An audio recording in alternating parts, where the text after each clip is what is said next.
Let's look at three typical half-life calculations. Question 1. A radioactive isotope has a half-life of 30 minutes. Its initial count rate is 4,800 becquerels. What will the count rate be after 2 hours?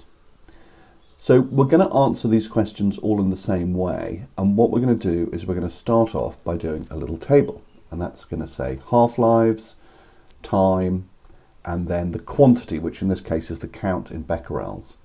And the first thing we're going to do is we're just going to put in some values for half-lives, starting off from 0 and then just going up to some arbitrary number. We'll choose 4.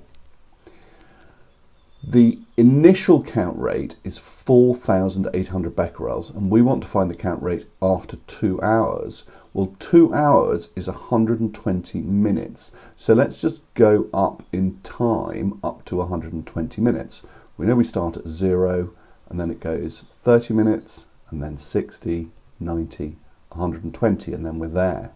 We know the start count rate is 4,800 becquerels, so let's just halve it until we get to 120 minutes. So 4,800, 2,400, 1,200, 600, 300. So there we go, that's the answer. The count rate after 2 hours is 300 becquerels. Question 2. A radioactive isotope starts with 7.2 times 10 to the 23 undecayed nuclei.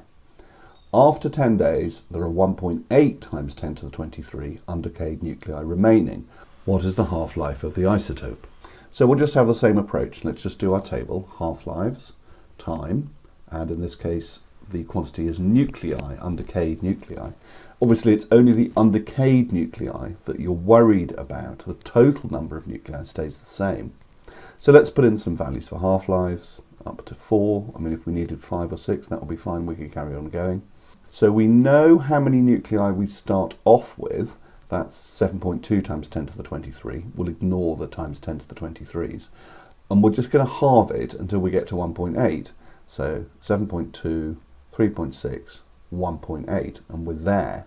So we need to find the half-life of this isotope. Well, we know that it starts at 0 time, and then after 10 days, it's 1.8 times 10 to the 23 undecayed nuclei.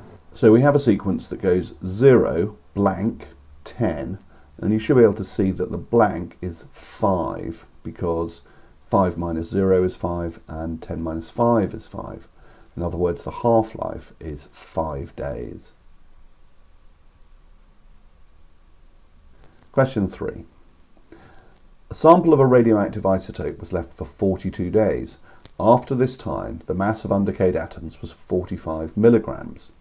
The half-life of the isotope is 14 days. What was the initial mass of undecayed atoms? So the same approach, we'll just do our table, half-lives, time, and in this case mass. So we'll fill in some half-lives. Let's just do it up to 4. We know it was left for 42 days, and that the half-life is 14 days. So let's just go up in increments of 14 days until we get to 42 days.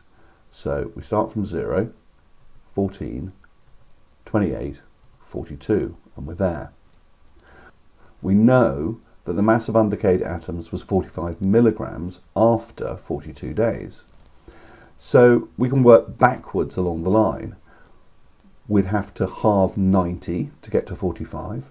We'd have to halve 180 to get to 90. And we'd have to halve 360 to get to 180. So the initial mass must be 360 milligrams. And that's the answer.